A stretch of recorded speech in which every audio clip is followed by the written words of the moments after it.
Isaiah 2. This is what Isaiah the son of Amoz saw concerning Judah and Jerusalem. It shall happen in the latter days that the mountain of Yahweh's house shall be established on the top of the mountains, and shall be raised above the hills, and all nations shall flow to it.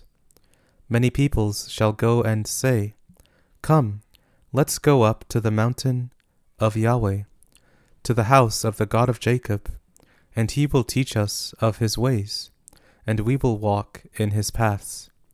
For the law shall go out of Zion, and Yahweh's word from Jerusalem.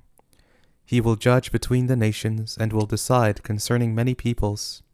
They shall beat their swords into plowshares, and their spears into pruning hooks. Nation shall not lift up sword against nation, neither shall they learn war any more. House of Jacob, come, and let's walk in the light of Yahweh. For you have forsaken your people, the house of Jacob, because they are filled from the east with those who practice divination like the Philistines, and they clasp hands with the children of foreigners. Their land is full of silver and gold, neither is there any end of their treasures. Their land also is full of horses, neither is there any end of their chariots. Their land also is full of idols. They worship the work of their own hands, that which their own fingers have made.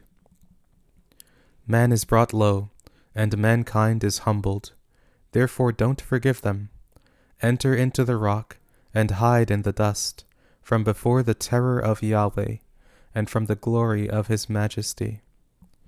The lofty looks of man will be brought low, the arrogance of men will be bowed down, and Yahweh alone will be exalted in that day. For there will be a day of Yahweh of armies, for all that is proud and arrogant, and for all that is lifted up, and it shall be brought low. For all the cedars of Lebanon that are high and lifted up, for all the oaks of Bashan, for all the high mountains, for all the hills that are lifted up, for every lofty tower, for every fortified wall, for all the ships of Tarshish, and for all pleasant imagery. The loftiness of man shall be bowed down, and the arrogance of men shall be brought low, and Yahweh alone shall be exalted in that day. The idols shall utterly pass away. Men shall go into the caves of the rocks, and into the holes of the earth, from before the terror of Yahweh, and from the glory of his majesty, when he arises to shake the earth mightily.